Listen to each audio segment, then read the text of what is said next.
औज़ुबिल्लाहिमिनश्शैतानिर्रजीम बिस्मिल्लाहिर्रहमानिर्रहीम। अच्छा, acute kidney injury, acute kidney injury को हम कैसे डिफाइन करते हैं कि when there is an increase in creatinine level more than 0.3 milligram per decilitre या मोर देन 50% 48 आवर्स में, या urine output less than 0.5 ml पर kg पर और फॉर फ्रॉम लास्ट 6 आवर्स। ठीक है, तो ये acute kidney injury pre renal हो सकती है, इंट्रिंसिक या पोस्ट रीनल। वर्कअप क्या कराएंगे हम? यूरिन इवैल्यूएशन, 4 चीजें कराएंगे: urine evaluation, fractional excretion of sodium,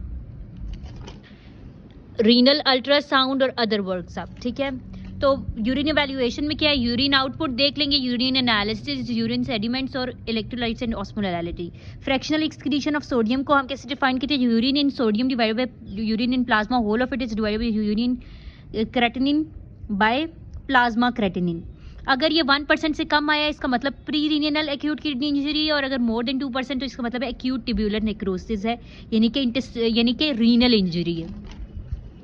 pre renal acute kidney injury के कॉजेज क्या हो सकते हैं? कोई भी प्री रीनल कॉज हो सकता है जिसमें आर्टरीज में वॉल्यूम कम हो जाए, या फिर लोकल कॉज हो। वॉल्यूम क्यों कम होगा? शॉक हो सकता है, यानी कि सेप्सिस। ठीक है, ब्लड लॉस की वजह से हाइपोवोलेमिया हो सकता है, तो ब्लड कम हो जाए, फ्लो ही कम करे किडनी की तरफ, या सेप्सिस यानी कि शॉक हो जाए, उसमें भी कम फ्लो करे, या congestive heart failure. Local causes क्या हो सकती है? कि रीनल आर्टरी की स्टेनोसिस हो जाए, या फिर रीनल वेजोकंस्ट्रिक्शन हो जाए। वेजोकंस्ट्रिक्शन एनसेड्स में हो सकते हैं, एंजियोटेंसिन कन्वर्टिंग एंजाइम इनहिबिटर से एंजियोटेंसिन रिसेप्टर ब्लॉकर्स में, कंट्रास्ट एजेंट्स या हिपैटोरीनल सिंड्रोम में।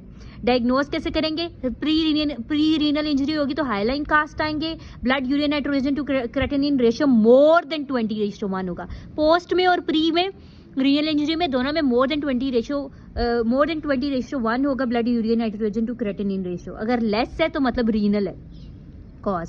प्री और पोस्ट दोनों में ज्यादा है। Forced excretion of sodium less than 1% होता है प्री रीनल में, मोर देन 2% आ जाएगा रीनल में। Urine sodium less than 20 millimole पर लीटर। और क्या है कि ब्लड किडनी की तरफ आ ही नहीं रहा। जब ब्लड किडनी की तरफ आ ही नहीं रहा तो यूरिन कहाँ से, तो हमारे पास सोडियम कहाँ से निकलेगा? सोडियम सारा ब्लड के अंदर ही रह जाएगा, तो वो यूरिन में लेस देन 20 मिलीमोल निकलेगा, इसीलिए उसकी एक्सक्रीशन लेस देन 1% हुई है। और ऑस्मोलैलिटी यूरिन की ज्यादा होगी, मोर देन 500 मिली ऑस्मोल पर लीटर।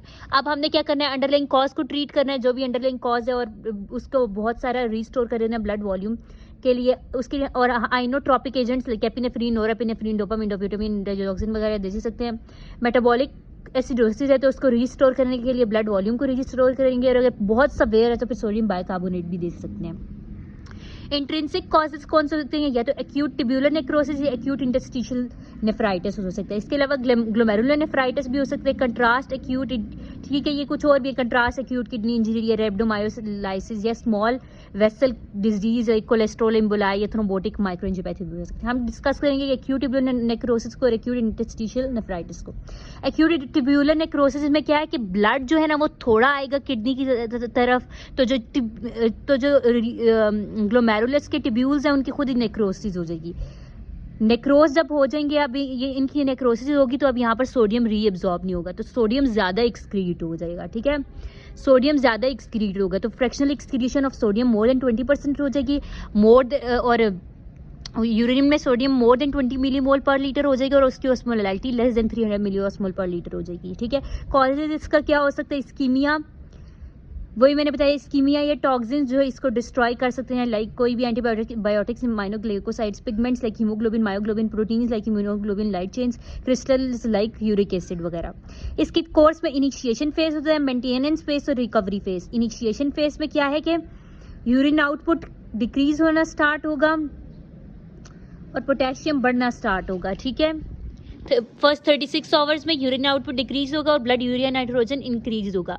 मेंटेनेंस फेज में आप यूरिन आउटपुट कम हो चुके हैं, oligo urea, blood urea nitrogen raised हो गया है, और hyperkalaemia and metabolic acidosis. Recovery phase में ब्लड यूरिन वॉल्यूम बढ़ेगा, हाइपोकैलेमिया हो जाएगा, यही, और इन्फेक्शन के चांसेस ज़्यादा हैं। ये वही सारी चीज़ें जो मैंने अभी बताई हैं। फिर एक्यूट इंटरस्टिशियल नेफ्राइटिस, इसमें क्या होगा? एक्यूट इंटरस्टिशियल नेफ्राइटिस में हमारे पास क्या है कि इसमें भी ट्यूब्यूल्स डैमेज होंगे, लेकिन ये जो हमारे पास एंटीबॉडीज होंगी या इयोसिनोफिल्स, ये आकर ये रीनल ट्यूब्यूल्स के जो सेल्स हैं इनको डैमेज करा देंगे, इनको डैमेज कराएंगे। ठीक है, कॉज इसका कोई भी ड्रग्स लाइक पेंसिलिन वगैरह हो सकती हैं, इन्फेक्शन लाइक पाइलोनेफ्राइटिस इसका DS याद रख लें। Drugs like penicillin, cephalosporin, I से infection like pyelonephritis and infiltrated like lymphoma and leukaemia. A से auto immune like Sjogren syndrome या SLE। ठीक है, इसमें क्लिनिकल में फीवर, रैश, आर्थ्रेल्जियाज होंगी, इयोसिनोफिलिया एंड इयोसिनोफिलियूरिया। ये वही सारे कास्ट होंगे इसमें। रेड ब्लड सेल्स, उसमें मैंने बताया है कि एक्यूट ट्यूबुलर नेक्रोसिस में कास्ट कैसा होगा, ब्राउन, ठीक है, मडी ब्राउन कास्ट। ठीक है, उसमें पहले हाईलाइन कास्ट, फिर ये क्या है इसमें मडी ब्राउन कास्ट। और एक्यूट इंटरस्टिशियल नेफ्राइटिस में red blood cell, white blood cell cast या इयोसिनोफिल्स होंगे।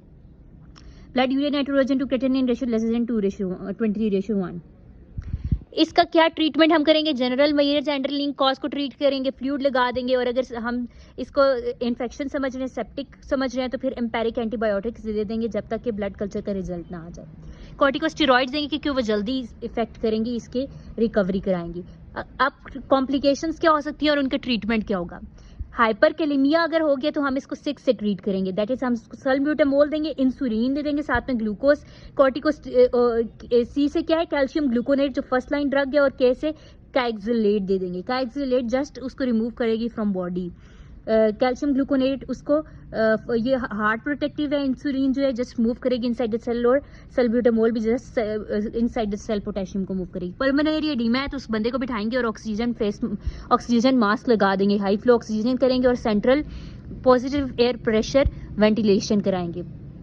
और फ्लूइड को रिमूव करने के लिए फ्यूरोसिमाइड, डायूरेटिक्स दे देंगे लाइक फ्यूरोसिमाइड। एक्टिव ब्लीडिंग है अगर तो उसको ट्रीट करने के लिए हम क्या देंगे उसे, प्लेटलेट, ठीक है, platelets, fresh frozen plasma, blood transfusion और डेस्मोप्रेसिन दे सकते हैं विच इंक्रीजेज द फैक्टर 8।